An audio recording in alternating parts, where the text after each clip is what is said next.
वो कहते हैं ना कि खोखली नींवों पर बड़ी बड़ी इमारतें खड़ी नहीं होती, और अगर सेना का सेनापति योद्धा ना हो तो बड़ी बड़ी सेनाएं कभी खड़ी नहीं होती। ये पॉडकास्ट थोड़ा सा आज डिफरेंट है। जैसा कि आप सब जानते हैं कि ड्रीमर्स एडू हब एक सिलेक्शन फैक्ट्री है, और हमारे सेनापति, हमारे योद्धा, honourable founder mister Hariom Chaudhary sir हमारे साथ में हैं, और आप चेहरे की मुस्कुराहट भी एक अलग वे में देख रहे होंगे। अब अक्सर आपने देखा होगा कि अब तक सर के संरक्षण में हमारे यहां से लगभग सैकड़ों की संख्या में छात्र ऑफिसर बन करके यहां से गए हुए हैं, और वो संख्या बहुत जल्द हजारों में तब्दील होने वाली है। आज का सिलेक्शन खास इसलिए है क्योंकि हमारे साथ में है शुभम यानी शिवम फौजदार। प्यारे साथियों, एसएससी नेवी टेक्निकल एंट्री से इन्होंने 33 एसएसबी भोपाल से रिकमेंडेशन प्राप्त ही किया था कि जस्ट कुछ ही दिनों में इन्होंने 1 एएफएसबी देहरादून से भी फ्लाइंग ब्रांच के लिए भी इन्होंने रिकमेंडेशन प्राप्त कर लिया और सीपीएसएस क्लियर कर लिया है।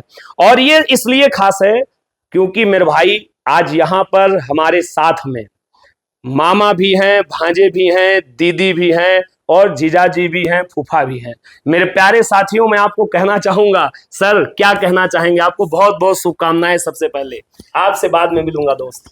आज जय हिंद एवरीवन, कैसे हो आप सब लोग? सर कहना कुछ भी नहीं है, this is the party time. और मतलब खुशी होती है, हर बच्चा जो स्टूडेंट्स होता है सर, जब भी सेलेक्ट होता है तो माँ बाप को खुशी होती है और अध्यापक को खुशी होती है। तो हमें वो खुशी तो लगातार मिल ही रही है। साल 2025 ऐतिहासिक रहा है ड्रीमर्स के लिए, लेकिन यहाँ ये खुशी जो है वो डबल ट्रिपल कितनी लेयर्स में है मैं आपको बताता हूँ।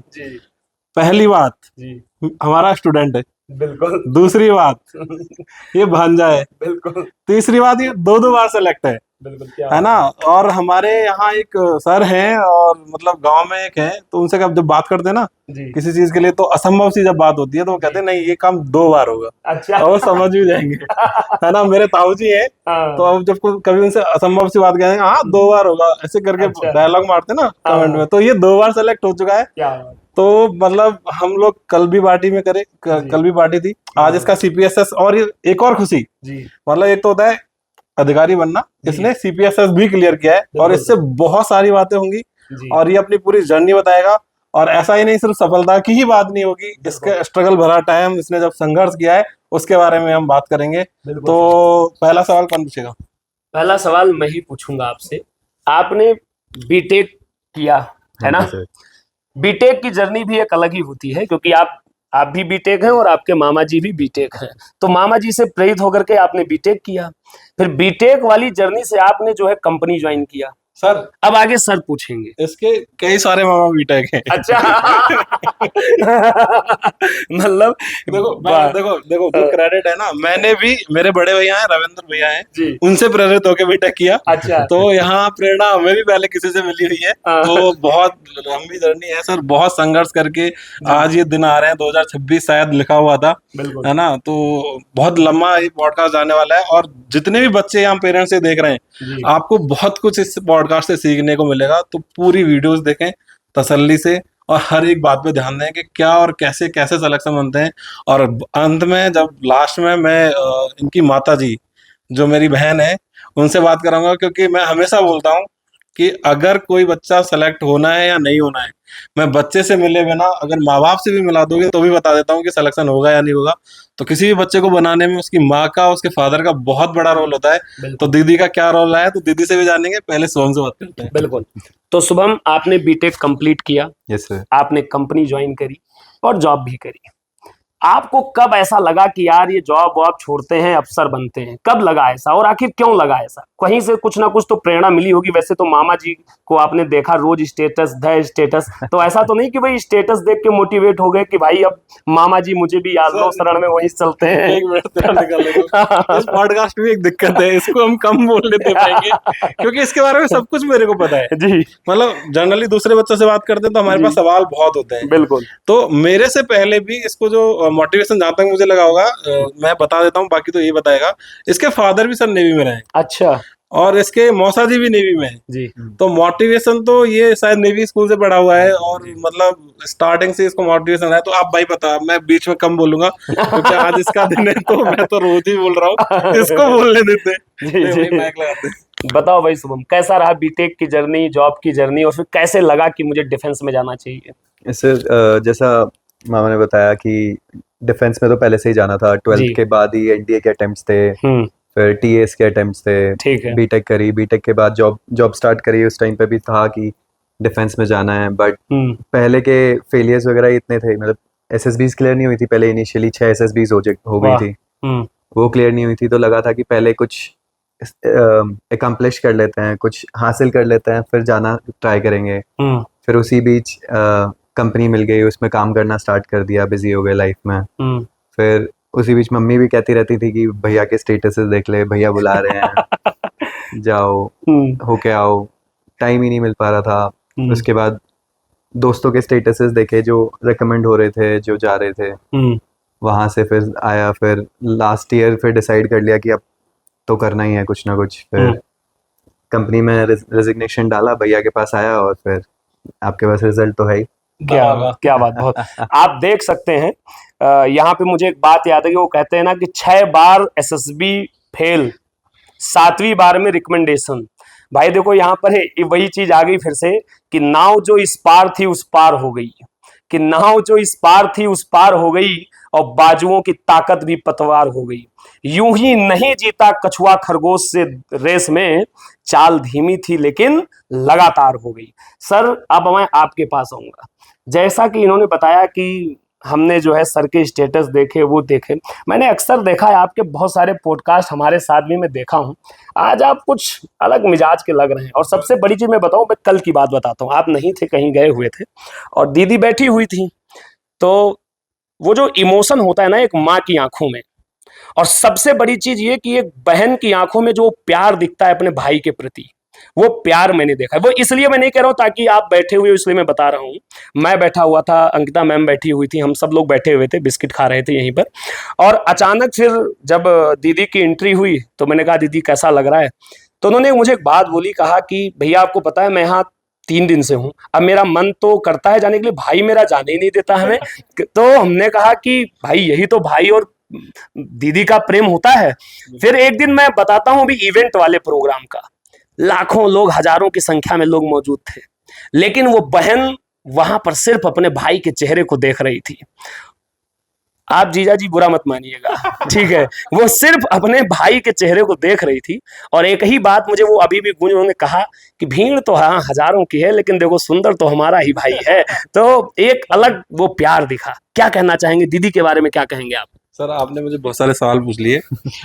हर बहन को और हर माँ को अपने बच्चे सुंदर लगते हैं। वैसे मैं बहुत मोटा हो रखा हूँ, वो तो अलग बात है। और शिवम तो वास्तव में सुंदर भी है अभी तो। अभी ट्रेनिंग के बाद और सुंदर हो जाएगा। अभी पॉडकास्ट से पहले हमारी बात चल रही थी कि अब तेरी ट्रेनिंग के चक्कर में मैं भी पतला होऊंगा, जब फाइनल लगेगा तो थोड़ा सा मुझे मोटिवेशन मिलेगा। अच्छा शिवम, मैं अपने बारे में तो हम बात करते रहेंगे। अब मैं ये जानना चाह रहा हूँ, क्योंकि हमारी मस्ती देखने के लिए यहाँ हमारी ऑडियंस नहीं है, वो तो करते ही रहेंगे। 6 बार तूने बताया कि पॉडकास्ट वो सॉरी एसएसबी में मतलब पहले रिजेक्शन मिला। हाँ सर। तो जब फर्स्ट टाइम एसएसबी देने गए थे और जब तक रिजेक्शन हुए, वो जर्नी के बारे में थोड़ा डिटेल में मैं जानना चाहता हूँ कि पहली बार रिजेक्शन हुआ तो कैसा लगा। आप बिल्कुल मेरे सवाल ध्यान से सुनना, और एक लंबा सा जवाब मुझे आपसे चाहिए, क्योंकि संघर्ष करते हुए बच्चे बिल्कुल को ये जानना बहुत जरूरी है कि बस नाव चलाते रहो, कहाँ सफलता मिल जाएगी, कहाँ आपका किनारा आ जाएगा, आपको नहीं पता। और जो ये पॉडकास्ट देख रहे हैं ना, अभी बीच में इंक्वायरीज आ रही हैं कि सर 93 सिलेक्शन कैसे हो गए आपके, आपकी कोई जुगाड़ तो नहीं है? तो भाई मेरे अपना खुद का बांध है ना, 6 बार फेल हो रखा है। तो अगर जुगाड़ होती तो पहली बार में निकल जाता। मेहनत करनी पड़ती है, बहुत मेहनत करनी पड़ती है। तो संघर्ष वाला टाइम, कभी ऐसा गिव अप का टाइम आया हो कि मेरे से नहीं हो पा रहा है, वो सब मुझे तुमसे जानना है। संघर्ष वाला, जब आप रिजेक्शन हुए तो क्या फीलिंग्स आती थी, कैसा लगता था? अभी कल परसों भी एक बात हो रही थी, जो एक मौसी जी हैं आपकी, गुड़िया दीदी, तो वहां आप कहीं गए होंगे, उनकी ड्यूटी आर्मी में थी, तो उनको बिना बताए आगे। मैं सब जानना चाह रहा हूँ कि क्या क्या तकलीफ आपने झेली है जब आप रिजेक्ट हो रहे थे बार बार एसएसबी बोर्ड? तो स्टोरी वहीं से स्टार्ट होती है कि 2019 में फर्स्ट टाइम मतलब दिया था, एनडीए दिया था, उसका रिजल्ट आया था। 31 को फिजिकल एजुकेशन का पेपर था 12th का, एंड 2nd से मेरी एसएसबी स्टार्ट थी, तो भोपाल निकल गए थे उसी सेम डे। फर्स्ट डे जब सेकंड को एसएसबी दी थी, स्क्रीनिंग प्रोसेस थी, तो कॉन्फिडेंट थे आपकी कि पहली एसएसबी भोपाल थी? पहली एसएसबी भोपाल थी 22 एसएसबी बोर्ड में, 2 अप्रैल 2019 को। तो उस टाइम पे वही लगा था कि हो जाएंगे, हल्का सा कॉन्फिडेंस था कि इंग्लिश तो आती है, बोल लेते हैं, बाकी देख के आएंगे कैसा है, हो जाना चाहिए। दोस्त वगैरह हो रहे थे स्कूल से। फिर गए, स्क्रीनिंग प्रोसेस हुआ, बहुत कॉन्फिडेंट थे, बाकी मेरे ग्रुप वाले आके बोल रहे थे कि हो जाएगा हो जाएगा। उस टाइम पे मोटिवेशन रहता है और कॉन्फिडेंस भी रहता है जब बाकी लोग आके आपको बोलते हैं। बट फिर रिजल्ट आया, रिजल्ट में स्क्रीन आउट हो गए। तो फिर स्क्रीन आउट के बाद तो वही लगता है कि कैसे ना कैसे जाके अपनी जो नॉर्मल लाइफ है घर जाके स्टार्ट करें। 12th के बाद हमेशा से यही सोचा था कि डिफेंस सर्विसेज में जाएंगे, कभी ये नहीं सोचा था कि बीटेक करना पड़ेगा। फिर वापस आके डिसाइड करा कि यार बीटेक कर लेते हैं। फिर अगली एसएसबी के लिए गए जो कि टीएस जलंधर थी। वहाँ पर 32 एसएसबी बोर्ड के लिए गए थे। वहाँ पर बहुत सारी रिपोर्टिंग देख के पहले से ही मूड ख़राब था कि एक एसएसबी ख़राब चली गई है, दूसरी भी कैसे जाएगी, ठीक होगी नहीं होगी, वहाँ भी स्क्रीन आउट। नेक्स्ट एसएसबी नवंबर में थी, 10 से 15 नवंबर, एनडीए 220 2019 की। फिर वहाँ पर गए तो फिर वहाँ पर हल्का सा फोकस करा कि अपना नरेशन वगैरह ठीक करें, वहाँ स्क्रीन इन हो गए। अगेन भोपाल में थी 22 एसएसबी बोर्ड के बाद, तीसरी बार स्क्रीन इन हुए? तीसरी बार में मैं जाके स्क्रीन इन हुआ। Okay. तो 2 स्क्रीन आउट्स पहले ही थे, तो स्क्रीन आउट जब स्क्रीनिंग हो रही थे तो थोड़ा एक्स्ट्रा फोकस करा, थोड़ा डाला अपने आप को कि इस बार करना है। 2 बार से इस बार मौका मिला है, 2 बार निराश होके जा चुके हैं घर। फिर तीसरी बार गए, हुआ। पहली कॉन्फ्रेंस थी, उसके बीच में सारे जीटीओ टास्क वगैरह सब अच्छे से करे, उसमें भी लग रहा था हो जाएगा। कॉन्फ्रेंस में बैठे हुए हैं, चेस नंबर बोले जा रहे हैं, चेस नंबर 10 था। मैं दोनों टाइम जितने बार भोपाल गया था 22 एसएसबी में, स्क्रीन आउट हुआ था तब भी, कॉन्फ्रेंस आउट हुआ था तब भी। तो थर्ड टाइम में कॉन्फ्रेंस आउट हो गया, नंबर ऐसे बोले जा रहे हैं, चेस नंबर 9, मेरा 10 स्किप होके 14। तो उस टाइम पे फिर ऐसा लगता है कि यार जमीन खिसक जाती है, जमीन खिसक जाती है, क्योंकि रैंडम मतलब ऐसे स्किप करके नंबर बोले जाते हैं और फिर एट द एंड फिर हम देख रहे होते हैं कि क्या एक पता और मेरा एक्स्ट्रा नंबर तो नहीं बचा लिस्ट में। आ जाएगा। हाँ, वो ऐसे यकीन फाइल नहीं बंद, होता लास्ट यकीन में। नहीं करता, यकीन नहीं होता, वो फाइल बंद करके चले जाते हैं साइकोलॉजिस्ट सर या जो भी रिजल्ट सुनाते हैं। उसके बाद सबसे ज्यादा मुश्किल काम होता है कि घर पे फोन करके बताना कि घर पर फोन नहीं करके हुआ। बताना। सबसे पहले किसको बताते थे? फूफा जी को या दीदी को? मम्मी के पास ही फोन जाता था हमेशा कि मम्मी नहीं हुआ। मम्मी कहती थी कोई बात नहीं, अगली बार हो जाएगा, कोई नहीं, हम तो कुछ और करेंगे, देख लेंगे। मोटिवेशन पूरा था। मोटिवेशन पूरा था घर से हमेशा, कभी ऐसा प्रेशर नहीं था कि 20 नहीं होगा। 22 एसएसबी भोपाल का बार बार जिक्र आ रहा है। एक बहुत ही इंटरेस्टिंग बात बताता हूँ मैं। जब शिवम पहली बार यहाँ आया तो हमारे यहाँ एक रोहित सर हैं, वो भी 22 एसएसबी भोपाल से हैं। तो जब मेरी इससे बात हो रही थी कि कौन से बोर्ड से रिजेक्शन हुआ, तो इसने बोला 22 एसएसबी भोपाल, तो मेरे दिमाग में तुरंत रोहित सर आए। तो आज हमारे यहाँ वो ऑफिसर भी सहायक के लिए बच्चों को गाइडेंस प्रोवाइड करा रहे हैं जिन्होंने शिवम को उस टाइम पे रिजेक्ट किया था। तो ये एक बड़ा आपके 22 एसएसबी भोपाल से भी बड़ा नाता रहा। बहुत कोइंसिडेंस हाँ। रहा है। तो फिर सर को यहाँ देखने के बाद कैसा लगा कि यार कैसा, मतलब ऐसा ही लगा कि उस टाइम पे तो पता भी नहीं था कि सर उधर थे, यहाँ हाँ के अचानक ऑब्वियसली सी से। बात है, हमें भी नहीं पता था। वो तो उन्होंने रिटायरमेंट के हाँ, बाद हमें यहाँ ज्वाइन किया है। फिर यहाँ के फिर बहुत सरप्राइजिंग था, बहुत कोइंसिडेंस भी था कि इतने सालों बाद 2019 से अभी 2026 में आके मिले हैं वो, और बिल्कुल एक्सपेक्टेशन से बाहर की। जो असेसर जो मेरे को पढ़ाएंगे, जो मेरे को गाइड करेंगे कि कैसे कैसे टेस्ट को अप्रोच करना चाहिए, वो वही होंगे जिनने मुझे रिजेक्ट करा था लास्ट टाइम। एंड फिर वापस जर्नी पर आते हुए आपने पूछा कि गुड़िया मौसी वहीं रह रही थी भोपाल, तो उस टाइम पे ऐसा होता था कि सुबह 6 बजे आपको रिपोर्ट करना होता है। तो उनके पास जाके एक दिन पहले रुके थे। फिर जब रिजल्ट आया तो फिर मन ही नहीं करता किसी और रिलेटिव के पास जाने का, क्योंकि वही लगा रहता है कि क्या बोलेंगे। फिर वो सिंपैथी मिलती है तो लगता है कि पहले घर चलते हैं, अब हुआ तो नहीं है। और वापस कॉन्फ्रेंस का जब रिजल्ट आता है, मैं बता रहा था कि वो फाइल बंद करके बाहर चले जाते हैं, तो तब भी लग रहा होता है कि यार क्या पता वापस आके एक बार बोल देंगे। पर ऐसा मजाक करते नहीं है सर। बिल्कुल नहीं करते। वो फाइनल होता है। तो कभी मतलब इतने सारे एसएससी में फेल होने के बाद कभी मेरी बात हो रही थी अभी दीदी से कि बीच में तुमने एसएसबी जाना भी बंद कर दिया था, तो इस लेवल पे क्या क्यों ऐसा किया? एसएसबी ये बच्चा ऐसा है कि कभी किसी एग्जाम में फेल नहीं हुआ। जो भी एग्जाम दिए हैं रिटन वगैरह तो हमेशा से क्रैक किए ही हैं, बहुत मेहनती बच्चा रहा है ये। तो फिर एसएसबी देने क्यों नहीं जा रहे थे? एसएसबी ग्रेजुएशन में तो दी थी मतलब ग्रेजुएशन से पहले तो सारी दी थी 12th की, जो आप 6 अटेम्प्ट्स में बता रहा था। ग्रेजुएशन के बाद यही था कि इनिशियली इतने सारे फेलियर्स देख लिए थे कि 6 अटेम्प्ट हो गए, अब ग्रेजुएशन भी हो गई। ग्रेजुएशन करते करते आप 22 साल के हो जाते हो, आपको लगता है कि यार इतने लेट हो गए। आपके साथ के जो लोग हैं जो एनडीए जाते हैं या फिर जो वो ओटीए officer बन जाते हैं वो ऑफिसर्स बन चुके हैं। आप ऑलरेडी रेस से इतना पीछे हो चुके हो कि फिर आपको लगता है कि उस रेस में भागने का क्या फ़ायदा है, कि आप जाओगे और नहीं होगा तो फिर वही जर्नी रिपीट करनी पड़ती है आपको, कि आप पहले दिन जाके स्क्रीन इन दोगे, 5 दिन रुकोगे, फिर कॉन्फ्रेंस दोगे। वो 5 दिन आपके लाइफ से एक तरीके से हट ही जाते हैं कि आपकी नॉर्मल लाइफ से वो थोड़ा अलग रहता है। वैसे जितने भी बच्चे पॉडकास्ट देख रहे होंगे ना शिवम, वो कह रहे होंगे भैया इतने कॉन्फिडेंस से और इतने अच्छे से बात कर रहे, फेल कैसे हो जा रहे थे। सच में जब हमारे यहाँ इसने एसएसबी की तैयारी करी तो मैंने आलूवालिया सर से, रोहित सर से, त्यागी सर से बात की कि क्या दिक्कत कहाँ आ रही है। तो दीदी ब्लैंकली उनका रिएक्शन ये था, पता नहीं क्यों फील कर रहे हैं। तो मुझे भी ऐसा ही लग रहा, मैं तो क्योंकि बचपन से इसे जानता हूँ, मैं दीदी को बहुत टाइम से बोलता हुआ आ रहा हूँ कि पक्का ये एक दिन बहुत अच्छा अधिकारी बनेगा। मतलब मेरे लिए तो आज खुशी तो है कि ये ऑफिसर्स बन चुका है, लेकिन मैं अभी भी दीदी से ये कह रहा था कि ऑफिसर बनना है जस्ट स्टार्टिंग है, ये बहुत अच्छा ऑफिसर बनेगा और भी हमें बहुत सारे प्राउड के मौके देगा। तो हमारी उम्मीद है तेरे से और कुछ ज्यादा है। ठीक है, अभी रैंक्स वगैरह आने वाली है, हो सकता है कि एफकैट वाली रैंक में तू अंडर 10 आ जाए, रैंक 1 भी आ सकता है, पता नहीं क्या होगा वो, Hopefully. चलो देखते हैं।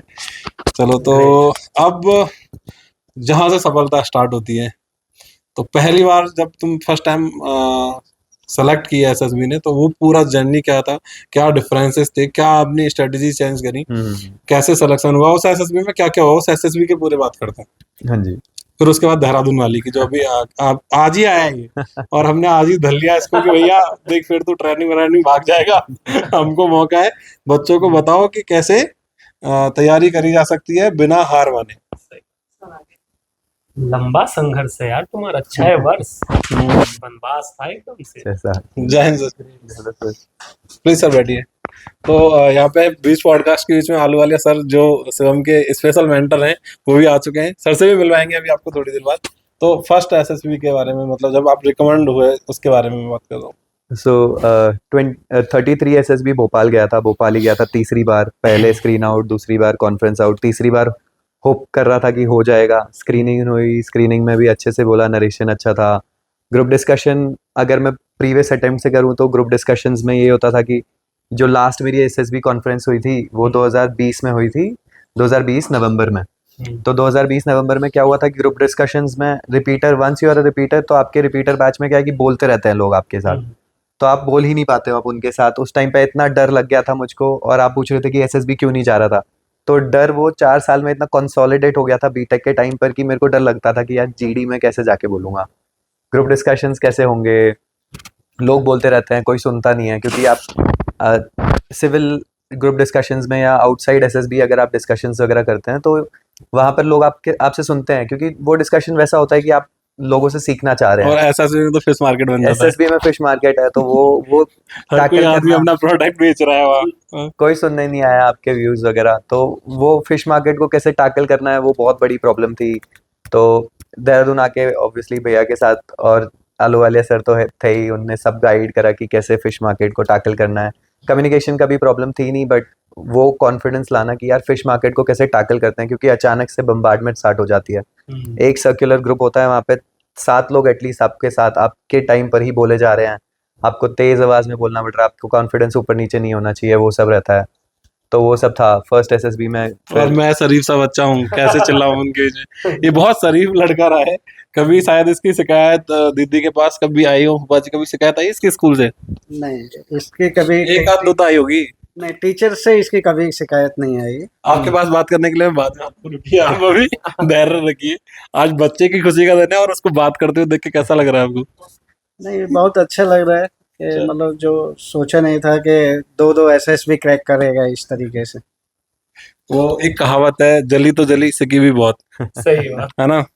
तो नहीं हुआ तो नहीं हुआ, और जब हुआ तो ऊपर वाले ने इतनी खुशियां दे दी कि सीपीएसएस क्लियर है, 2-2 एसएसबी क्लियर है।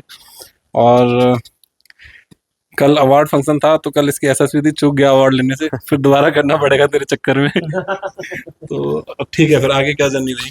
आगे फिर वही था, स्क्रीन इन हो गए, नेक्स्ट साइकोलॉजी टेस्ट था। अब साइकोलॉजी की इतनी प्रिपरेशन हो गई थी भैया के पास आके की, साइकोलॉजी से तो स्पेशली डर नहीं था, क्योंकि आपके स्टोरीज लिखना आ गया था, आपके वर्ड्स लिखना आ गया था, उनको टैकल करना आ गया था कि किस माइंडसेट से उसको देना है।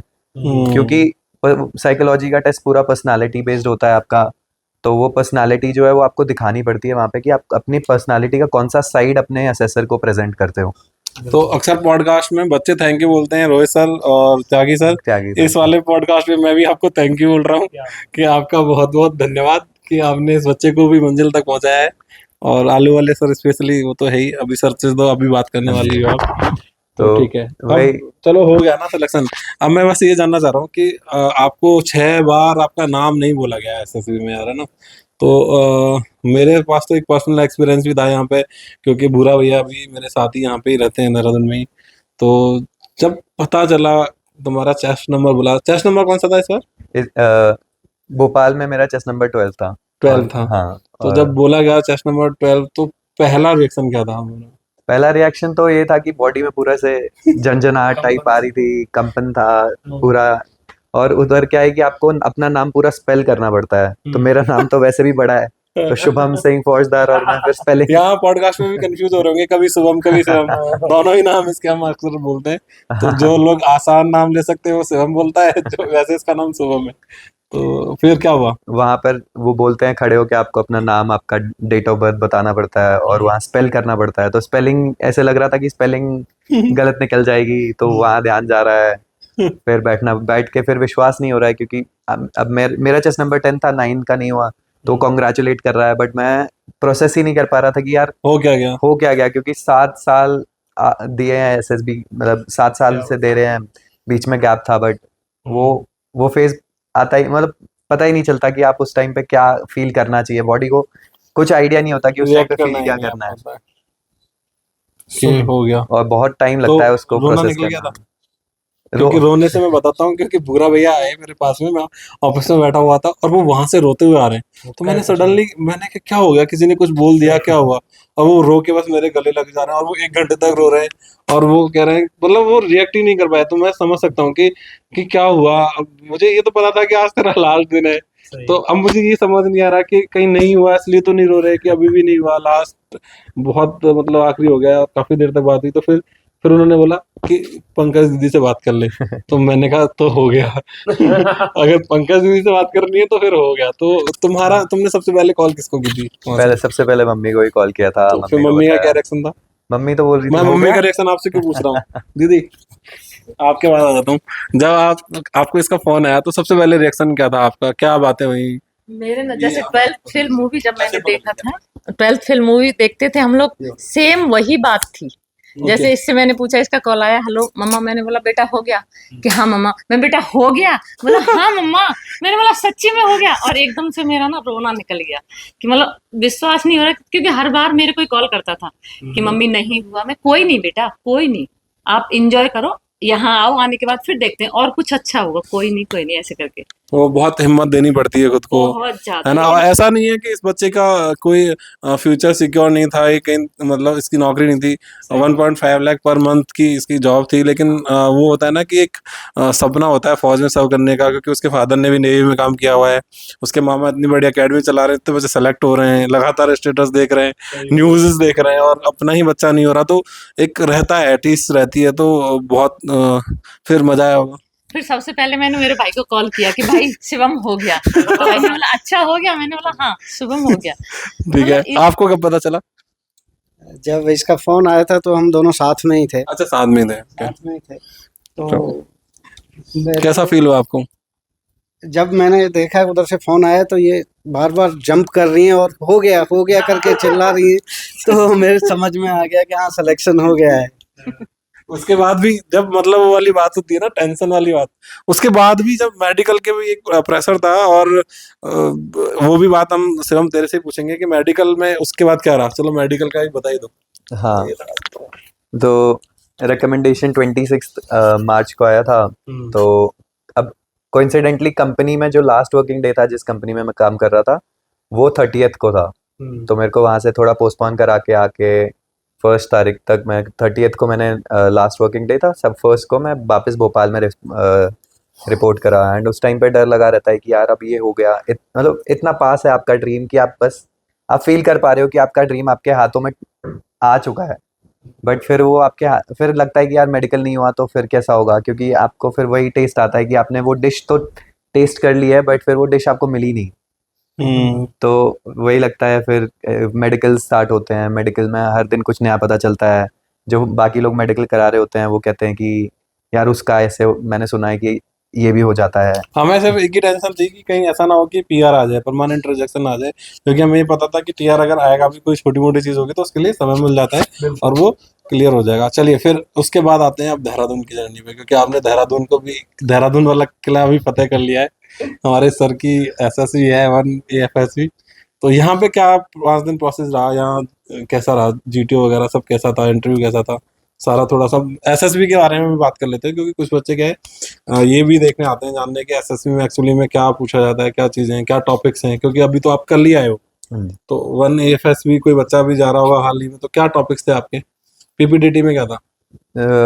पीपीडीटी में वही आपका ओआईआर हुआ था, फिर पीपीडीटी में एक पिक्चर आई थी जिसमें थोड़ा सा बता दो पिक्चर के बारे में, थोड़ा लीक कर देते हैं। तो पिक्चर में यही था कि 3 लोग खड़े हैं, वो कुछ डिस्कस कर रहे हैं, उनके Okay. पीछे बैकग्राउंड में कुछ लोग और काम कर रहे हैं, और साइड में ही उन 3 लोगों के साइड में मे बी एक गटर जैसा था या गड्ढा जैसा था जिसमें कोई आदमी बाहर निकल के देख रहा है उनकी तरफ। Okay okay. तो वो पिक्चर था। और अगर ग्रुप डिस्कशन की बात करूं, और मैंने जो स्टोरी लिखी थी वो यही थी कि विलेज में रूरल डेवलपमेंट हो रहा है और वहाँ पर सीवेज पाइपलाइन वगैरह बिछ रही हैं, रोड डेवलपमेंट हो रहा है, इलेक्ट्रिफिकेशन हो रहा है, तो उसके लिए वो काम स्टार्ट हो रहा है। एंड सिमिलर लाइंस पर ही काफ़ी लोगों ने यही स्टोरीज बनाई थी कि सीवेज ट्रीटमेंट प्लांट हो रहा है, सीवेज रिवैम्प वगैरह हो रहा है, या फिर नई सड़क वगैरह बिछाई गई है। तुम्हारी तो ननिहाल गांव ही है, तो तुम अच्छे से कनेक्ट कर पाए होगे। बिल्कुल बिल्कुल। ननिहाल से ही मेरे को याद आया, इसकी जो नानी जी हैं, जब ये नेवी इसने क्रैक किया, तो दीदी मेरे को स्टोरी बता रही थी कि जब पहली बार बताया कि ये लेफ्टिनेंट बन गया है तो उन्हें बोलना भी नहीं आया। तो अभी मैं आज मजाक कर रहा था कि अब ठीक है पायलट के लिए बोल दो तो आसानी से वो बोल पाएंगे। तो मतलब बहुत जीरो लेवल से निकल के हम लोगों की फैमिली आई है। अब मेरा संघर्ष तो आप लोगों को पता ही है। तो सब गांव में ऐसे ही लोग होते हैं, किसान मेहनत करे हुए, और एजुकेशन का स्टैंडर्ड भी इतना अच्छा नहीं होता है। और वहां से आज जब नानी देख रही होंगी, आज एक वीडियो देखेंगी तो उनको भी अच्छा लगेगा। ताई जी और ताऊ जी जय हिंद। आपका वो देवता अब लेफ्टिनेंट भी बन गया और पायलट भी बन गया है, मैं भी ऐसे ही बता दे रहा हूँ आपको। ठीक है। और सेकंड जब एसएसबी हुई तो बुरा या फिर रो नहीं रहते। कल जब मेरी बात हुई ना, तो दीदी मैंने कहा भाई आज नहीं रो रहे, कह रहे आप तो आज तो पहले से पता था कि आप कॉन्फिडेंस आ चुका है, अब हो जाएगा करके। तो चलो ये बहुत सारी चीजें हैं। और शिवम कुछ और कहना चाहते हो, बच्चों को कुछ मैसेज देना चाहते हो? बस वही है कि आपके एसएसबी आते रहेंगे, आप देते जाओगे जब तक आप बैठ के सोचोगे नहीं कि आपको क्या क्यों करनी है एसएसबी, और अपने आप को नहीं जानोगे कि क्या चीज़ें हैं आपकी, क्या पर्सनालिटी है। कि जैसे मैं अगर अपनी पर्सनालिटी बताऊं तो मेरे को काम एंड कंपोज रहना थोड़ा पता चला इन एसएसबी के ड्यूरिंग एंड उससे पहले भी, कि अगर मैं काम एंड कंपोज रह के अपनी पर्सनालिटी को दिखाऊंगा एसएसएस को तो हो जाएगा। तो वैसे ही आपको अपनी पर्सनालिटी ढूंढनी पड़ेगी कि आपकी उसके लिए ढूंढने के लिए हम लोग है ना। आलू वालिया सर है और हमारे बाराकोटी सर हैं, बहुत सारे जीटीओज हैं, आईओ है, साइकोलॉजिस्ट है, वो तुम लोगों को टेंशन नहीं लेनी, ठीक है, हम ढूंढ लेंगे। ठीक है। अब तो यार इतने सिलेक्शन देने के बाद तो मतलब समझ ही जाओगे तुम लोग क्या आना कहाँ है, वो तो बुलाने की जरूरत नहीं है। वैसे भी यहाँ आपको पता है ड्रीमर्स में हमें टेंट लगा के एडमिशन लेने पड़ रहे हैं, है ना। तो ठीक है, शुभम का मैसेज शायद आप लोगों को समझ आ गया होगा। और वो वाली कहावत है ना, रस्सी जब एक बार बार जाती रहती है तो पत्थर पे भी निशान डाल देती है, उसका बहुत बढ़िया एग्जाम्पल है शिवम। तो बात करूंगा शिवम की मम्मी और शिवम के पापा से। आते हैं माता जी आपके पास। कैसा लग रहा है आज आपको? मेरे को आज छोड़ो, आपको कल कैसा लग रहा था? कल भी मेरे को बहुत अच्छा लग रहा था। कल आज इवेंट था लेकिन ये आ नहीं पाया इवेंट में। कल आप इसको बहुत मिस कर रही थी कि बहुत। मैं अवार्ड लेने जा रही हूँ, मैं नहीं जा रही, शिवम को बुला लेते। तो हमने ये डिसीजन लिया कि दूर है, थोड़ा ट्रैफिक है देहरादून में। कल हमारा इवेंट था, आपको पता होगा, सीएम साहब आए थे, बहुत सारे सेलिब्रिटीज आए थे, बच्चा है तो मेरा आए थे, और फैंटा पिलाने वाला भी एक सीन था। तो फैंटा पिएगा? अभी मेडिकल है, अभी वेट पर जाना साहब। मेडिकल के बाद फैंटा पिलाते हैं। कोई बात नहीं, वेट से भी 1 kg ज्यादा है, वो हो जाएगा, कोई दिक्कत नहीं है। तो फिलहाल तो कैसी खुशी लग रही है आपको? बहुत अच्छी लग रही है, बट सबसे पहले मैं ये कहूंगी कि ड्रीमर्स के बिना ये सपना पूरा अरे ड्रीमर्स के बिना नहीं तो हो ऐसा नहीं बोल सकते, इसने मेहनत बहुत की है। मेहनत की है, वो बट तो लेकिन कहीं ना कहीं यहाँ पे जो तुमने सर रखे हुए हैं ना, बहुत बहुत बहुत अच्छे। सबसे ज्यादा तो मैं उनके लिए थैंकफुल हूँ कि आज उन्होंने हमें ये प्राउड फील कराया। सर आपको कैसा लग रहा नहीं, आ जाओ सर, आ जाओ इधर ही आ है? जाओ। आ जाओ अब सर। आप अब आपकी बारी रियली है। यही कर लेते हैं आप वाला ही कर लेते। चलो आप बाद में कर लेना, स्पेशल कर लेते हैं, ठीक है। तो आपसे भी मैं ये पूछना चाहूंगा दीदी कि मतलब सफल हो गया है, दो दो बार सफलताएं मिल गई हैं, उससे पहले मतलब आपको लगता था कि ये एग्जाम क्रैक कर पाएगा? जैसे अभी छोटे वाले की हम लगातार बात कर रहे हैं, हम बार बार बार बता रही हैं, और फूफा जी को लगता था, मैं ये जानना चाहूँ, मुझे तो पता ही है कि आपकी क्या बातें होती थी, लेकिन लोगों के लिए पूछ रहा हूँ कि क्या चलता था आप दोनों का शिवम को लेके, क्या करेगा? शिवम को लेके हम दोनों की दो राय होती थी। ये बोलते थे कि नहीं, थोड़ा लड़ना पड़ेगा आप लोगों लड़ना पड़ेगा। को। जी। ये बोलते थे कि नहीं, ये सोता रहता है, कुछ नहीं कर पाएगा, तुम बिगाड़ लोगी। मैंने ऐसा कुछ नहीं है, वो करेगा, वो करेगा, अच्छा करेगा। मैंने उसको कभी भी प्रेशराइज या कभी नहीं होने दिया। शिवम आपके सामने कभी नहीं, मैंने कोई नहीं बेटा, हो जाएगा हो जाएगा। मैं तो हर मम्मी को यही मैसेज दूंगी, कभी भी प्रेशराइज ना करें, बच्चे का साथ दें, बल्कि उसको मोटिवेशन दें कि नहीं हो जाएगा, बस मेहनत करते रहो। मैं आपको ऐसा क्यों लगता था कि नहीं होगा? मुझे इसलिए लगता था कि मैं चाहता हूँ कि डिसिप्लिन थोड़ा सा मैटर करता है आप हमारे फौजी लिए। आदमी हो ना? हाँ, तो एक्चुअली ये है कि ये रात भर पढ़ाई करता था, तो सुबह जगने में थोड़ा सा डिले करता था इसके। और वो मुझे थोड़ा सा लगता था कि यार डिफेंस पर्सन एरिया में रहा है, डिफेंस फोर्स में माहौल में रहा है, और ये लेट तक सो रहा है, तो देखो, ये थोड़ा सा। फौजी आदमी अपने बच्चे दो दो बार सेलेक्ट होने के बाद ही पढ़ाई कर रहा है। चलो गुड, बहुत बढ़िया। तो मैं कुछ बताना चाहता हूँ जो मैंने ऑब्जर्व करा है, क्योंकि मैं भी एक एजुकेटर हूँ, टीचर हूँ। मैंने जो पेरेंटिंग देखी है, क्योंकि अभी लगभग 6-7 दिन से दीदी जब इसकी एसएसबी चल रही थी तो यही है, तो जो छोटा वाला बच्चा है ना, दीदी बार बार उसको बताती है कि उसके सामने कि ये देखना पक्का आईएएस का एग्जाम क्रैक करेगा। तो आप जब अपने बच्चे से बात कर रहे हो, यहाँ से जो मैंने इनकी पेरेंटिंग सीखी है, आप अपने बच्चे को हमेशा पॉजिटिव बातें बताओ, उसका गोल उसको बार बार बात करते हुए दिखाओ कि ये कर सकता है। कभी भी अपने बच्चे को डांटना नहीं चाहिए कि तेरे से नहीं होगा, कभी नेगेटिव नहीं बोलना चाहिए। तो दीदी की मुझे ये बहुत अच्छी चीज लगी कि अपने बच्चों को आप बात बात में बार बार रियलाइजेशन कराते रहो कि भाई तुझे करना ही पड़ेगा। मुझे लग रहा है साथ ऐसा हुआ भी होगा, है ना? हाँ बिल्कुल सर। तो दीदी कोई सैक्रिफाइस आपका, कि आपको लगता है कि आपको बच्चों की पढ़ाई के लिए आपने कोई चीज ऐसी स्पेशल त्यागी हो जो अच्छी लगती है, अब आप करना चाहोगी? अभी तो बस कुछ नहीं, इनका हुई है कि ये अभी आगे अच्छे करता रहे। नहीं, कुछ ऐसी चीज जैसे मेरी एक पहले एक बच्चा सिलेक्ट हुआ था सर वाले ना, उसकी मम्मी से बात हो रही थी, तो उन्होंने मेरे को बोला कि मैं 12 साल से टीवी नहीं देखी। आपने ऐसा कुछ किया? मैंने किया, मैं सिर्फ घर में न्यूज देखती हूँ, ओनली न्यूज देखती हैं आप? ओनली न्यूज, कभी सीरियल नहीं, मूवी नहीं, मुझे कोई मतलब नहीं होता। हाँ, न्यूज का मेरे को क्रेज है कि मेरे को न्यूज दुनिया में क्या हो रहा है, मेरे को वो इतना, मतलब एक तरह से ना क्रेज ही कह सकती हूँ। न्यूज, सिर्फ न्यूज, कुछ नहीं। और एक दोस्ती बिल्कुल नहीं, सिर्फ बच्चे बच्चे बच्चे, मेरा आपने focus पूरा फोकस बच्चों पर रखा है। पूरा। और कुछ कहना चाहती हैं आप? मैं बस यही कहना चाहती जो हूँ, लोग वीडियोस देख रहे हैं, बच्चे या माँ बाप, उनके लिए कोई मैसेज? मैं उनके लिए बस यही मैसेज देना चाहती हूँ, अपने बच्चे को बहुत मोटिवेशन दो, बहुत अच्छे से गाइड करो। ये सब चीज बच्चे के लिए, माँ के जरिए जो चीज बच्चे के लिए जाती है ना, बच्चा उसको बहुत जल्दी सुनता है। बिल्कुल। मेहनत तो बच्चे को करनी पड़ेगी, बट मोटिवेशन भी बहुत बड़ी चीज होती है बच्चे के पीछे। तो मैं तो इसको भी, एक इससे छोटा भी है, मैं मेरे भाई को भी बोल रही थी कि टेंशन मत लो, 4 साल के बाद एक यूपीएससी एग्जाम करने के लिए तुम्हारे पास दूसरा भी आएगा। बिल्कुल बिल्कुल। तो फुल मजा आ रहा है? बहुत मजा आ रहा है, लेकिन थोड़ा मतलब मन में ऐसे लग रहा है कि चला जाएगा, कैसे मम्मी रहेगी बेटे के बिना, थोड़ा सा लग रहा है। नहीं नहीं, वो तो देखो, फौज में जो माँ बाप अपने बच्चे को भेजना चाहते हैं वो बहादुर तो बहुत होते हैं। होते हैं, तो बट फर्स्ट टाइम गया था तो रेलवे स्टेशन पे हम लोग थे, जब तक ये था वहां पे मैं नहीं, बिल्कुल नहीं रोई। इसके सामने बहुत अच्छे से, कोई नहीं बेटा अच्छे से जाना है, ये है वो है। और हमेशा एसएसबी में ना मेरे को पता था, मैं पूछती थी बेटा क्या हुआ, कैसा गया, हाँ मम्मा अच्छा गया। कभी थोड़ा बहुत ऊपर, एक मैं ये बोलती हूँ, कभी भी बच्चे को एग्जाम हो कुछ भी हो, अपने पेरेंट्स से कुछ भी नहीं छुपाना चाहिए, जैसा कि शुभम ने किया। अगर अच्छा है तो अच्छा है, नहीं हुआ तो हाँ मम्मा ये नहीं हुआ। ऐसा नहीं है कि 90% करके आया और 100 होगा ये होगा, कभी उसने नहीं किया। तो इसलिए मैं हर बच्चे को यही बोलूंगी कि अपने पेरेंट्स से कभी भी, अगर तुमने 60 मार्क्स का किया है तो 70-80 मत बताओ, जीसी जेंटलमैन कैडेट जो होता है ना, उसकी यही पहचान होती है, आपको जेंटलमैन बनना पड़ेगा। बिल्कुल। आप अगर आप गद्दारी कर रहे हो अपने माँ बाप से, अपने टीचर से, अपने दोस्तों के साथ, तो समझ लो कि फिर इंडियन आर्मी में आपकी कोई जगह नहीं है।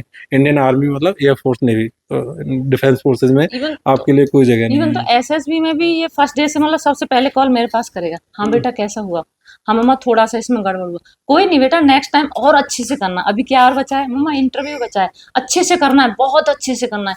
फिर जब जैसे आता था नहीं हुआ सेलेक्ट तो मैं पूछूंगी क्या हुआ था बेटा, तुम्हें क्या लग रहा है, कहाँ पे तुम्हारी मिस्टेक थी। तो हम दोनों मम्मी बेटा मतलब रात को 2 भी बज जाए 3 तो ये बोलेंगे अरे यार तुम क्या बातें करते हो दोनों मम्मी बेटा, इतना लंबा बात करते रहते हो। तो हम माँ बेटे की बॉन्डिंग बहुत अच्छी है, मैं तो बोलती हूँ भगवान हर माँ का बेटा ऐसा ही हो शुभम जैसा। बिल्कुल, बहुत बढ़िया। अंत में, आखिर में मैं आना चाहूंगा अपने जीजा जी या फूफा जी, समझ लीजिए मैं जीजा जी बोलता हूँ और हैं फूफा जी। तो आपके संघर्ष के बारे में और आपकी लाइफ के बारे में भी थोड़ा सा जानना चाहूंगा, क्योंकि आपने भी समरन में बहुत समय तक काम किया है, और जब कारगिल वार चल रहा था तब शायद आप वहाँ पे थे, कराची में, है ना? तो उसके बारे में थोड़ा सा जानना जरूर चाहूंगा। आपने कभी रिवील नहीं किया होगा, महक दीदी प्लीज दे दीजिए। तो देखो, संघर्ष होता है फौजियों के घर में। मेरे खुद के मतलब और 2 भाई इसके अलावा भी एयरफोर्स में हैं। तो अभी जब सिंदूर हुआ था तब बहुत टेंशन रहती थी, अभी ये चला जाएगा तो रहता है। मैं तो ऐसा हो गया था मेरे साथ तो कि कोई लड़ाई पे ऐसे खुश होता था ना कि अच्छा है पाकिस्तान को मारा, तो मैं उनसे लड़ता था कि यार तेरे घर में से है नहीं ना लोग। तो मतलब अपने बच्चे होते हैं। तो आप तो खुद भी रहे हो कराची के अंदर जब कारगिल वार रहा था, तो क्या संघर्ष रहे नेवी में आपके, और अब आप अपने बच्चे को नेवी में भेजोगे या एयरफोर्स में? सबसे बड़ा सवाल तो 7 दिन से मैं आपसे पूछ रहा हूँ। दोनों ऑप्शन है आपके पास। नहीं देखिए, दोनों ऑप्शन हैं, पर ये चॉइस मैं उसके ऊपर ही छोड़ता हूँ। अरे वाह, बहुत ही शरीफ जो फादर है उसकी ना। जो उसकी चॉइस है वो उसमें ज्वाइन करे। बाकी मैं अपने गांव से, एरिया से पहला और लास्ट ही हूँ गांव से जो ओके, नेवी ज्वाइन किया था। अभी तक मेरे बाद कोई दूसरा ज्वाइन भी नहीं किया है उस गांव ऐसे में। डायलॉग मारोगे तो ये नेवी में चला जाएगा तो कि मैं रिकॉर्ड तोड़ देता हूँ मामा का। ये गलत है, इस बात पे ध्यान नहीं देना है। उसके बाद मैं मतलब 16.5 years में ज्वाइन किया नेवी, और उसके बाद कुछ दिन बाद आपके बारे में भी बात चल रही थी कि बहुत ही गरीबी और बहुत ही स्ट्रगल मतलब आपने देखा हुआ है, और उसके बाद आपके फादर ने, आपकी मदर ने बहुत संघर्ष किया है, और आप 4 भाइयों को आज चारों गवर्नमेंट जॉब में। मैं थोड़ा सा जानना चाहूंगा कि आप कहाँ से कैसे निकल के आए, नहीं। और अब आप फाइनली एक दिन ऐसा आ रहा है कि आपका बच्चे को आप अधिकारी के रूप में अगले कुछ 6 महीने या 1 साल के बाद देखना चाहोगे। तो जब आप इसका फाइनल पीओपी होगा तब भी हम आपके साथ पॉडकास्ट करेंगे। ओके। ऐसा है कि हमारे पेरेंट्स एकदम गांव से हैं, गांव, और वो मतलब पढ़े लिखे नहीं थे, इलिटरेट थे, हम्म, पर उन्होंने हम सभी को पढ़ाया लिखाया, और बाकी सर्विस में ही हैं हम सारे भाई।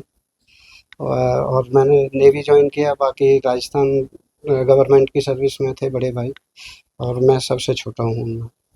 उसके बाद मैं नेवी ज्वाइन करने के बाद सबमरीन भी ज्वाइन किया, हालांकि वही सभी ने मना कराची वाली किया। बात बतानी है, कैसा घर पे बात होती थी, कैसा लगता था? दीदी से भी पूछूंगा मैं भी।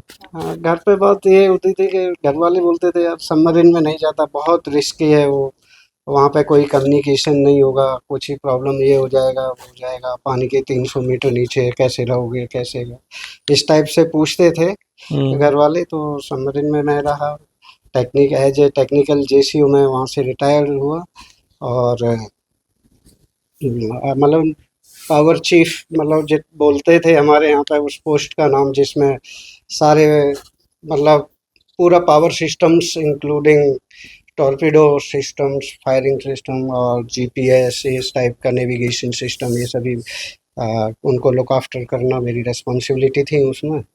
और आपने बताया कि कारगिल टाइम पर मैं आईएनएस शिशुमार, एक सबमरीन है जर्मन बेस्ड, उसमें था एज ए पावर चीफ। और मैं 56 डेज तक हम लोग अंडर वाटर रहे थे उस ड्यूरेशन कारगिल वार में।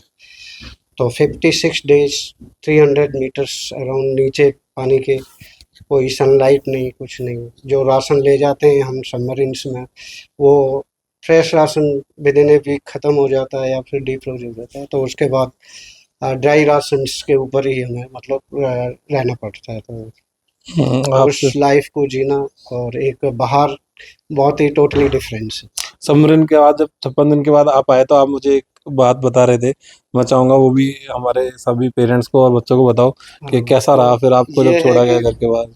जब हम लोग आए थे इतना लॉन्ग सेल के बाद, एक तो समरन में एक बहुत छोटी सी जगह होती है, मतलब बहुत ज्यादा घूमने का आपको बहुत ज्यादा इधर उधर का टाइम नहीं मिलता, जैसे एयरफोर्स में भी कॉकपिट बहुत छोटी होती है, तो वहाँ तो सबमरीन का एरिया बहुत छोटा होता है, आप सभी जानते हैं जैसे। तो 56 डेज है उसमें अराउंड रहने के बाद, और कोई सनलाइट नहीं, कुछ नहीं, मतलब खाने का भी आपको मैं बताया जैसे ढाई राशन था। तो मैं जब हम लोग आए थे तो जनरली सबमरीन्स नाइट में इंटर करती हैं हार्बर में। तो आने के बाद नाइट में हम घर गए, बस ने ड्रॉप किया अराउंड 100 मीटर दूर घर के। तो 100 मीटर चलने में भी मुझे ऐसे लग रहा था कि यार पता नहीं किलोमीटर चल लिया क्या मैं, क्योंकि इतने दिन से कोई इतना फिजिकल मूवमेंट नहीं था। और सुबह जब सनलाइट आई तो आंखें खोलने में बड़ा प्रॉब्लम हो रहा था कि मतलब 56 डेज तक सनलाइट नहीं देखी और फिर अचानक से आप सनलाइट में जाओ। अब तो शिवम इस का टाइप की चैलेंजेस हैं सबमरीन के लिए। अब शिवम का सिलेक्शन भी नेवी में सबमरीन के लिए हुआ है, तो एक बहुत अलग सा सवाल है, किसी पेरेंट्स से नहीं पूछा। तो आप वहां पे रहे हो तो वहां पे सबमरीन में आपके ऑफिसर्स भी होंगे, कोई एक ऐसा ऑफिसर्स देखते हो शिवम में कि इसके जैसा बनना चाहिए, उस ऑफिसर का नाम कि नहीं, ऐसा अधिकारी बनना चाहिए, या कोई भी नहीं? ऐसे हैं, ऐसे मेरे साथ में हैं, सबमरीन रहे हैं। जैसे आज वाइस मैं एडमिरल, मतलब ये पूछ रहा हूँ कि शिवम में उस अधिकारी को आप देख पा रहे हो, ऐसा हाँ मैं देख पा रहा हूँ कनेक्ट होता है ना? कि हमारे एक इलेक्ट्रिकल ऑफिसर थे उस टाइम पर, हमारे टाइम पर लेफ्टिनेंट कमांडर विजय शेखर, जो अभी वाइस एडमिरल से रिटायर हुए हैं शायद। तो मैं उनके अंदर देखता हूँ कि पर्सनैलिटी भी शुभम की उनके जैसी है, ओके, जो मैं देखता हूँ। चलो बहुत बढ़िया, क्लैपिंग। दीदी के पास एक बार लास्ट बार और आऊंगा मैं। दीदी मतलब जब वॉर होती है या कुछ भी चीजें होती हैं, आपने वो झेला हुआ है, तो जब फूफा जी मतलब वहाँ थे तो आपको पता था कि कहाँ पे हैं क्या है? नहीं नहीं, हम लोगों को जब गए थे उस टाइम पे क्या था, वॉर का तो आपको पता ही होगा कि लड़ाई हो रही है, हाँ, कारगिल वॉर चल रही है और क्या है। हम लोगों को कुछ भी नहीं पता होता कि वो लोग कहाँ पे हैं। एक लाइजिंग सेल करके होती है, उसमें कुछ ऑफिसर्स सेलर्स को रखा जाता है कि अगर आपको कोई भी इंफॉर्मेशन चाहिए तो आप उनसे ले सकते हो। तो हम लोग जैसे पूछते थे कि कहाँ पे हैं, तो बोलते थे सीक्रेट मिशन है, हम ये नहीं बता सकते हैं कहाँ पे हैं, बट ठीक है। उसमें थोड़ा सा डर लगता था। 1999 में ही शादी हुई थी और तभी वो वॉर हो गया था। कितने दिन बाद वॉर होगी थी? 2-3 महीने के बाद ही हो गया था। माय तो गॉड। ऐसे लगता था कि मतलब पता नहीं क्या ही होगा, लाइफ शुरू हुई है, पता नहीं क्या होगा क्या होगा। उसके लिए तो पापा जी भी ऐसे सोचते थे कि अरे पता नहीं मैंने मेरी बेटी को कहीं गलत जगह तो नहीं कर दिया है। इनका एक लेटर आया था तो उसमें लिखा था कि पता नहीं हम लोगों का तो आए आए ना भी आए, मतलब वो लेटर पढ़ने के बाद आपको कैसी लेटर लगी? पढ़ने के बाद तो मेरे को मतलब ऐसे होता है ना कि मतलब सब एकदम शॉक्ड कि क्या हो रहा है, पता नहीं क्या होगा। बट उस टाइम तुम कुछ नहीं तो कर इसलिए सकते। जो लोग वॉर देखने के लिए चाहते हैं ना, तो मैं तो बस ये कहूंगा वॉर छोड़ना यार। वॉर में कुछ नहीं रखा हुआ है, जहां भी वॉर होती है जिन देशों के बीच में, वहां बर्बादी ही होती है। सभी देशों से मतलब, अब मेरी बात तो कौन ही सुनेगा, लेकिन यही है कि लड़ाई ना हो तो ज्यादा अच्छा है। लड़ाई से कुछ हासिल नहीं होता, लेकिन पॉलिटिकल बेनिफिट्स के लिए अक्सर लड़ाइयाँ होती हैं। पता है लेकिन मैं जो लोग लड़ाई लड़ते हैं वो क्या फील करते हैं, और उनमें हिम्मत भी बहुत होती है। मतलब हम कोई कमजोर वाली बात नहीं कर रहे, जाट आदमी है, हिम्मत भी बहुत होती है, कोई ऐसा नहीं है। उन्होंने वो जो झेला है, लेकिन जब 1.5 लाख रुपए महीने की नौकरी भी बच्चा घर पे बैठ के कर रहा है, तो बार बार उनका सपना यही रहा कि मैं अपने बच्चे को वर्दी में देखना चाहती हूँ। तो ऐसी माएँ हैं, ठीक है, ऐसे लोग हैं हिंदुस्तान में, तो हम लोग शांति से रह पाते हैं।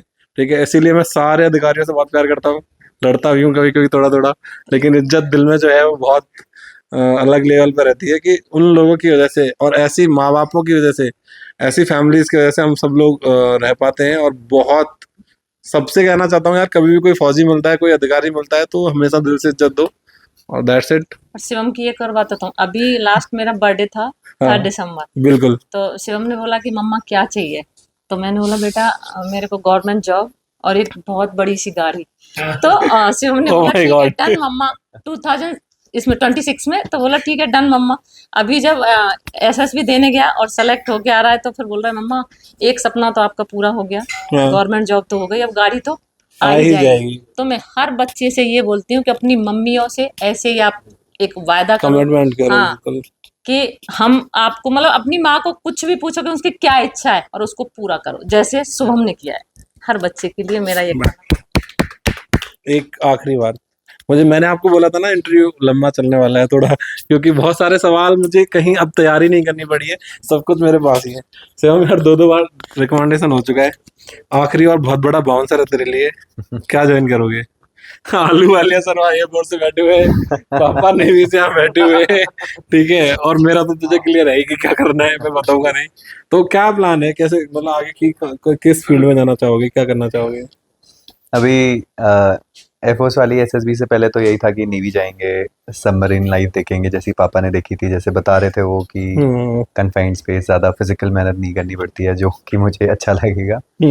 बाकी अब जाके वहाँ पता चला है कि ये एयरक्राफ्ट में बैठ के कैसा लगता है, वो कॉकपिट कैसा होता है, कितनी दुनिया ऊपर से देखेंगे, दुनिया ऊपर से आप देख पाओगे, वो कन्फाइंड स्पेस नहीं रहेगा, वो ओपन स्काईज रहेंगे। तो अभी थोड़ा एयरफोर्स की तरफ इंक्लिनेशन है।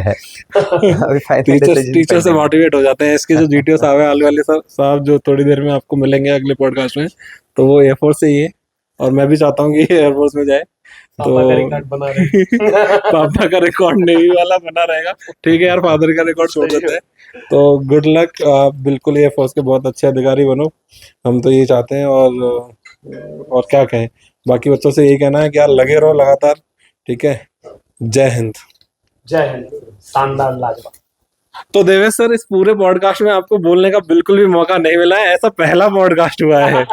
तो अंत में लास्ट में 4 लाइनें मैं आपसे सुनना भी चाहूंगा, और आप क्या कहना चाहोगे, आपका क्या नजरिया है? देवेश सर भी हमारे बहुत बड़े मेंटर हैं और बच्चों को हमेशा गाइड करते रहते हैं, हजारों बच्चे इनके पढ़ाए हुए सेलेक्ट हो चुके हैं सर, हजारों का सैकड़ा हम पूरी कर चुके हैं। बिल्कुल सर। तो क्या कहना चाहोगे लास्ट में? देखो सर, पहला सवाल कि आज आपको बोलने का मौका नहीं मिला। देखिए, अगर आज मौका मिलता तो जो चीज हमने सुनी वो सुनने का मौका नहीं मिलता। तो आज जो हमें सुनने का मौका मिला, एक श्रोता, मैं हमेशा जब बोलता हूं तो लोग भावुक होते हैं, लेकिन आज जब आप लोग बोल रहे थे तो मैं अंदर भावुक हो रहा था। आप कई बार ऐसा बोल रही थी तो हमारे रोंगटे खड़े हो रहे थे, तो हम उसको ऐसे कर रहे थे, हमने कहा कि हम काहे अपने आप को दिखाएं। बट वाकई में जैसे हमने आपका देखा, जो है आपने कारगिल वार का जिक्र किया, बहुत ही शानदार, मतलब क्या ही कहा जाए। तो मैं यही सर से कह रहा था कि इस पॉडकास्ट को जितने भी डिफेंस के एस्पिरेंट्स हैं और जितने भी बच्चे हैं उनको जरूर देखना चाहिए। खासकर आज ही मैं एक वीडियो बना के आया हूं, बहुत मतलब मैं आपको बात बता रहा हूं। आज सोचिए कि 93% बच्चा बोर्ड में ला रहा है फिर भी रो रहा है। किसका फेलियर है? ये माँ बाप का फेलियर है, स्कूल का फेलियर है, टीचर्स का फेलियर है। आज बच्चा 62% ला रहा है, माँ बाप निराश हो जा रहे हैं। मैं समझ सकता हूं, आपने पैसे खर्च किए हैं, मेहनत किया है, हौसला दिया है, लेकिन जो मार्कशीट पर नंबर आए हैं वो दरअसल उस बच्चे की पूरी काबिलियत नहीं है। जैसे आपने कहा कि देखिए 2 पहलू होने चाहिए, अगर एक थोड़ा सख्त हो तो दूसरे को नरम दल अपनाना चाहिए। मैं हमेशा हर पेरेंट से कहूंगा कि इस पॉडकास्ट को आप देखिए और यहां दोनों से देखिए। पिता का सख्त होना भी जरूरी है, क्योंकि बाप की गर्मी जितनी खतरनाक होगी लड़का उतना ही निखरेगा। तो उनको आप पॉजिटिव वे में उनको भी लेकर के चलिए। सूरज जितना चमकेगा उतना निखार आएगा। और देखिए, माँ ने अपना वही धर्म निभाया है जो निभाना चाहिए, मनसा वाचा कर्मणा, मन से, वचन से, कर्म से। और आपके उसमें कहते हैं मनसा यानी माइंड, साइकोलॉजी, वाचा यानी इंटरव्यू, और कर्मणा यानी जीटीओ। और इन तीनों का उद्गम होता है एक ही चीज से, उसका नाम है संस्कार। और संस्कार का उद्गम होता है माँ से। मैंने बताया ना, हम बच्चे से मिलने से पहले माँ बाप से मिलकर ऑब्जर्व कर लेते हैं कि बच्चे का क्या होने वाला है, और उसका उद्गम होता है माँ से। तो आप तो देखो इसलिए सौभाग्यशाली हो, आपने तो कर्म भूमि में युद्ध लड़ा है, लेकिन मैं सच्चाई बता रहा हूं, गृह युद्ध में आज जो है दीदी विजेता हैं। इसलिए मैं नहीं कहूंगा कि वो सर की दीदी है तो हमारी दीदी, बट नहीं, अगर माँ वो जो सॉफ्ट कॉर्नर रहा ना, तू मेरा बच्चा है, करेगा, ये समझो उस हौसले ने आज इसको यहां पे ला करके खड़ा कर दिया। तो मतलब मैं 3 ही शब्द कहूंगा कि जबरदस्त, शानदार, लाजवाब, और अब तक का सबसे जबरदस्त पॉडकास्ट, बहुत ही शानदार। आखिरी लाइन, बच्चा है तो मेरा तुझे पायलट बनाते हैं। बिल्कुल। चलो, जय हिंद। जय हिंद।